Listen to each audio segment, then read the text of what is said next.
Gente, eu li uma história no Facebook e juro que eu tô até agora arrepiada. Essa história foi contada por uma mulher chamada Rogéria e ela jurou que tudo isso aconteceu quando ela era ainda uma criança. Ela morava em uma vila bem isolada, no meio do mato, no interior do Amazonas.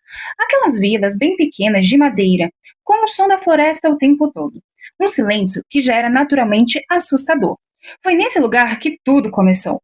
As crianças da vila começaram a desaparecer simplesmente do nada. Uma sumia, depois a outra, e dias depois os corpos apareciam boiando no rio. As autoridades sempre davam a mesma desculpa, que era afogamento. Só que, segundo Rogéria, não fazia sentido aquilo. Era muita coincidência, uma tragédia em seguida da outra. Ninguém investigava, ninguém dizia nada. Parecia que todo mundo já sabia o que estava acontecendo, mas preferiam fingir que não estavam vendo nada. Essa vila era extremamente supersticiosa. E logo começaram a surgir boatos que a floresta estava punindo a vila por alguma entidade espiritual muito furiosa. E que essas crianças que estavam aparecendo no rio afogadas estavam pagando o preço. As pessoas estavam desesperadas com o que estava acontecendo. Então, pediram para que os líderes da vila fossem até um pajé antigo, aqueles bem sábios e misteriosos que viviam acima. Quando chegaram até o local, a única coisa que ele respondeu foi: os espíritos da floresta não punem crianças inocentes. Então, ele prometeu que faria um ritual para saber o que estava acontecendo. Durante a noite, ele acendeu uma fogueira e começou a entoar cantos ancestrais e invocar espíritos. E quando tudo terminou, a resposta veio. Não era uma maldição e não era um espírito. Era um homem que estava fazendo tudo aquilo. Era um morador da vila, alguém que todo mundo conhecia.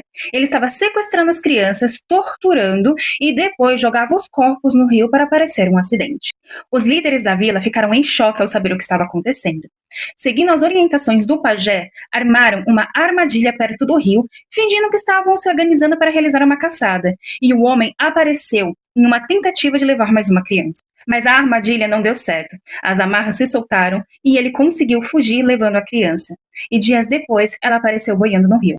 As mães, já tomadas pelo desespero, voltaram ao pajé e pediram justiça. Ele respondeu que consultaria os espíritos, e a resposta foi direta: é justo. Então ele lançou um feitiço. E quando o feitiço terminou, a única coisa que ele falou foi: 6 dias, 6 horas. Ninguém entendeu nada, mas aceitaram.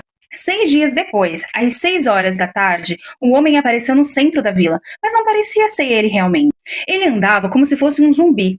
Os olhos estavam vazios e o corpo parecia carregado por alguma força que não era dele. E nas mãos, ele segurava uma garrafa de álcool e na outra, uma caixa de fósforo. As pessoas até tentaram se aproximar, mas não conseguiam.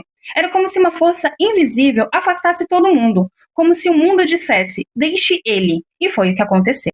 Ele simplesmente parou no meio da vila, derramou a garrafa de álcool em si e acendeu o fósforo e se incendiou. Mas as chamas não eram comuns. Era um fogo intenso, diferente, estranho e muito sobrenatural. Como se queimasse o corpo e a alma ao mesmo tempo. Quando tudo terminou, os restos foram jogados no rio. E aí veio a parte mais surreal. Os restos boiaram por alguns segundos e, de repente, a água começou a girar. Um redemoinho se formou, forte e muito violento. E os seus restos foram sugados para o fundo do rio. Simplesmente sumiram, como se a floresta estivesse dizendo: agora ele é totalmente meu. No final da história, a Rogéria ela escreve que ela nunca se esqueceu daquilo que ela presenciou quando era criança. E que forças espirituais realmente existem e que ela não se importa se as pessoas acreditam nela ou não.